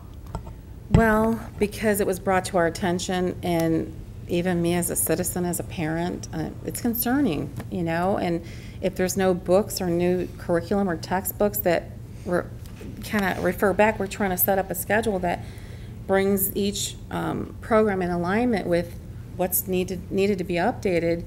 Even though that was voted on and approved or recommended to a board, I think it's important that we monitor this in an open forum, because it's not the first thing, it's not the first time that we've come across things that we say, well, how did that happen? How did this happen over at Asher? How did this happen? Wait, this isn't like. So we have long, lengthy discussions in an open meeting, and the same thing is in the Finance Committee. So I just think that it should be transparent, and we need to have an open, full board discussion, which we already do. May I say a couple things about, just to be transparent? So in looking at the historical spending in curriculum, there were some years leading up to the deficit that I found large amounts of money allocated and spent in curriculum. When in looking at those specific line items, in trying to figure out what we spent in those years, textbooks, instructional equipment, there were some journal entries that say reclassification with no explanation. There are large amounts that were done during those 5 years. We don't have journal entries to go back and look at. But I agree with Ms. Cretion. I was not sitting at the board at that time, but I have to believe that those budgets were brought to the board at some point. I was investigating the spending to try to look at project what we might be looking at in the future. And what I found was a can of worms that, frankly, I don't think it helps us to move forward in the curriculum. We know what the current state of our textbooks. We have the copyright dates. We know how old they are. We can see the condition. And my idea was, we can't change what happened in 2008 and 9 and before, and we just can now move forward in making sure that those things don't ever happen again. And we have a finance director that does not allow those things to happen. So just to give you some history about it. And I would just like a little assurance or some comments of what your perspective is, what happens in the business office now. Oh, the business office, I think is great. I think you're doing a good job, but I'm just saying that because of some of the things that we've encountered through board business, just with things that have been brought to your attention even, nothing on you. There's not anything I have on you. It's just, it's not me saying, okay, nope, that's it, we're not going to. I just thought it was valid arguments to say, you know, okay, this happened, let's just bring it temporarily to the full board, and let's just see how that goes as a full board discussion. Because when you have, I'm just here because I'm elected, and when you have 4 or 5 people that are, you know, asking you these kind of things, it's important. I bring that information here, and that's why I thought it was a good solution. But I mean, if, like I said, the whole board can talk about it. We can decide on we can get down to the policy statements. But Mr. Green? I mean, here's what I keep seeing. This is just personal perspective, obviously, is that there's somewhat of what's going on. How do I put this? I can't blame my current girlfriend for what my past girlfriend did, and it's hard to do sometimes. And I can respect the fact that you and Miss Reed have seen the tough times here over the rest of us, and you care about this community, and that's why you've both been elected, and that's why you're both involved on that aspect. So you have that experience, which has been pointed out over and over again.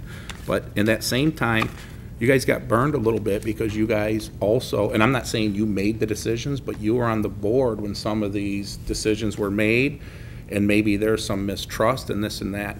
We don't know that, but somewhere along the way, this is our current administration, this is our current board.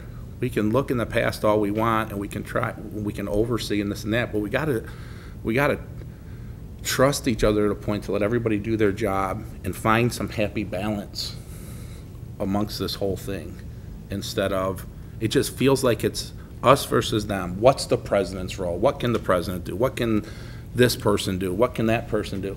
And you know, somewhere along the way, we have to bridge this gap and move forward and put some trust into each other with the oversight that we are supposed to do, obviously, in the board. And somehow not keep doing this, because this is what it seems like we're doing over and over again. At least the first 7 months, this is what I see. Madam President? Ms. Reed? While I appreciate the fact, Mr. Green, that you said that we continue to say how long we've been on the board over and over again. It's redundant, and it's Okay. it's sickening, to be honest with you, at this point. Okay, well, we've been here since 2010. Yeah, and you were here when things went bad. No, we weren't. You were involved in some of the decisions. I came 4 on in people. 2010, and those decisions have nothing to do with this. The curriculum thing, I don't know. All I know is that we have put more into curriculum, which I was the first person to say yes. The July 13th meeting, our superintendent said that when she came on board, we had almost all new books. We had relatively all new materials. And so now we're talking about how raggedy and poor our books are. And you're right, there is a communication issue and there is a trust issue with this board. And I don't know how to get that resolved, because I have to hear every week. Are you referring to me? I'm sorry. Were you referring to me in the statement about we had all new books? Yes. I never made that statement. June 13th at 50 minutes, you can go back and look at it. It was emailed to us. I did not say that this district had all new June textbooks. 13th, you said that when you came on as superintendent, we had almost all new textbooks. At 50 minutes, if you want to go back and I review will that. check that, because I would not have said that, because it's Okay. not true. Well, okay. Okay, so just to recap, board president, I am completely open to what this board here, what the direction is. We can discuss it, revise the policy, and I'm happy with whatever direction this board wants, because whatever the majority wants, that's the way it should be. And like I said in the email, you know, that's how it's been for years. I hate to say that, but when we make decisions, good or bad, whether we all agree or not, we agree to disagree and move on. So that's what I'm willing to do. So I don't have any argument. I have things that I wanted to say to support why I do the things, or I've done the things that I've done, based on I mean, I have to go on experience. And I'm sorry to keep bringing that up, but, you know, But that's, and in that aspect, I appreciate your experience. I talk to you and Rebecca and ask you questions, and I have. And I personally, I've done the MASB. I get it. And I understand there's hard feelings, and I get it. A lot of the people sitting here, you know, were not here when some of those decisions were made, and I know it's hard to find where those mistakes were made, and so we don't do it again. I do. I get it. But, you know, there's also an underlying factor where you said you were elected. We, you know, most of us were all elected or at least ran and cared about this community enough to the point where, you know, the citizens elected all of us at one point or gave us enough votes at one point to try to make the proper decision. So it just seems like we keep going back to the past too much instead of moving forward. I guess that's the best way I'm trying to say it, you know, is that we keep moving back to the past instead of how are we going to go from this point forward? well, I only used the example that was made in the past because it was only brought to our attention recently. Okay. That was the only reason why I did that and other things. But like I said, in order for us to rebuild the trust and to at least get along, because we're here for a little while, Right. all of us, to just agree to disagree and agree to work together. I agree. Because like I said, you have to have the idea or come to the table saying, okay, this is how I think it should go, but this is what the majority of the board wants, let's do it that way, whether we agree or not. And on that note too, it's maybe getting to know each other more about what our own styles are and what we're doing, like board professionalism. And I know you kid around with me, but I know you've told me, hey, you're on your phone. But what you don't know is that. No, I know. But when I'm on my phone, if I don't have my computer sometimes, I was just looking up at MASB, just for example. Your internet's on your phone. So, you know, what we put out to the community, perception is reality to a point, but we also have to understand what our roles are together and what our overall process is, which is doing the right thing, overseeing this district, kids first. And I think we're doing a lot of great things with, you know, the bond issue and all this other stuff and getting the books, but also understanding that we might all have different ways of tackling a problem, but it doesn't mean that Rebecca's way is wrong, or Mr. Craig's way is wrong, or your way is wrong, or my way is wrong. Just because we disagree at times, and I think it's happened multiple occasions, and I'm probably as guilty as anyone, it seems like we take it too personal. And whether it's behind closed doors or this and that, then, you know, there's an attack or this and that, or somebody gets punched, or that's an inside joke. But you know what I mean? So I agree with you. We do have to get along somehow. You know, we can't, you know, we got a lot of great things going on. We got to work through this together and muddy through it and respect each other and get the job done. That's why we were all put in this position.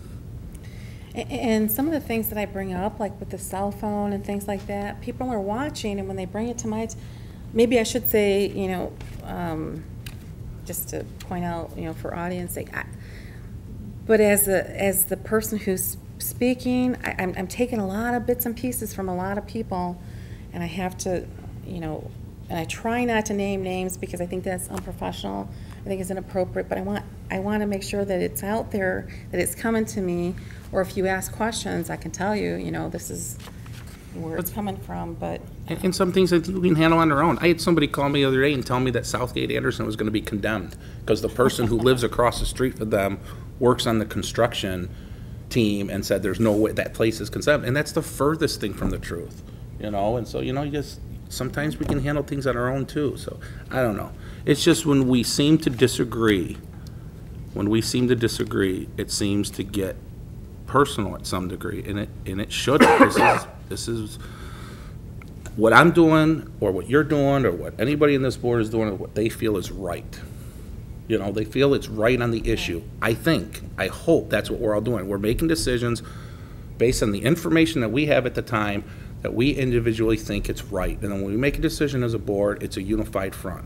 And it's not personal. I'm going to disagree with everybody on this board at one point or another. It doesn't mean I still don't like you as a human being. And then on I that disagree with note, those three sometimes too. On that note, Andy, just being professional and courteous, I don't want to hear things about the superintendent. I don't want to hear things about any of the board members. I want everybody to talk about things objectively and not talk about someone else behind their back. I agree. That's how I like to see things. I like that to be a goal.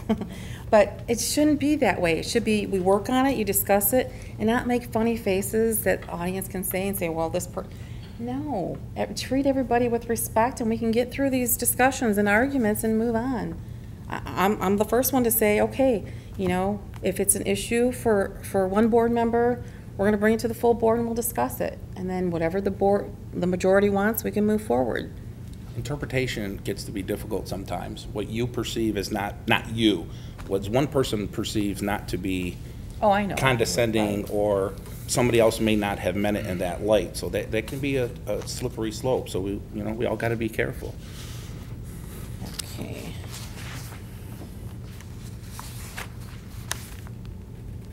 So, conflict and resolution, I think that we kind of covered that. Board professionalism, I think we covered that too. So, hopefully we can research and come back with our board goals firmed up, but just keep in mind those, feelings of, if somebody might take it personally, they want to come to a board meeting and not feel like they're pressured, or, just get along and respect one another. Dr. Pomponio, you said when you're describing your roles that it's your legal right to contact the law firm. And my personal opinion is every time you contact the law firm, it costs the district money. Right. So I don't think it should, I think we should all, Mr. Kupfer was saying earlier, that if it's pressing, yes, but if there's some issues that aren't pressing, ask the board, should I get a legal opinion on this? Because the law firm's going to say, yes, contact me all the time, because every time we contact them, they charge. No, what he said was what the board president, they're only allowed to speak to board presidents and superintendents. Okay. And the first thing I did was I was the only one who was able to contact them with regard to the superintendent's contract. So they couldn't speak to the whole board on that. So right. I did on that. My point is that the board should give you direction to contact the... But that's not how it's been with any board. Right. Just my personal opinion was, right. I think there should be a policy that the board should give the directive to contact. And I absolutely agree with what you're saying, because when I was a board member and there was another board president, I didn't get a lot of information. I didn't know who spoke to who and why and when. I felt like I didn't know everything. So I do understand where you're coming from, but I'm just doing what I was told was appropriate. So, but I do understand, Mr. Eskheimer? Since Neil kind of dialed back a little bit, I have one comment that I was going to make, and we've talked about this in the past, and it's come up. You and I have spoke about it, and I know it's come up and circulated in emails. But when we talk about the traditional expectations of the board president, specifically in directing our superintendent, making specific directives to her, in my very first conversation with her, she respectfully made it clear that she responds to the board, not an individual board member. Now, she didn't specifically say she doesn't respond to the president. She said specific board member. So I just would like clarification or discussion on that topic, because I know that that's been a bone of contention as far as you feeling at different times where your voice wasn't being heard. And I'd like to know what your opinion is on that, or discussion from other board members as far as that, because I think that when we get past that, that'll help things move a little bit more smoothly. Okay, there's a policy. Shoot, I have to.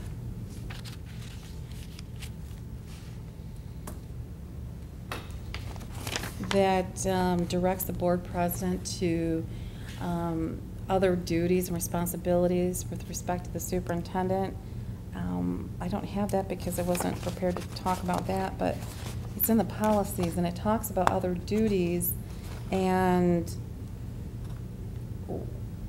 I'm okay to table that discussion for further meeting. Yeah, because I just think put that's on important. the agenda for discussion. Okay. Yeah. Okay. Any other comments or discussion?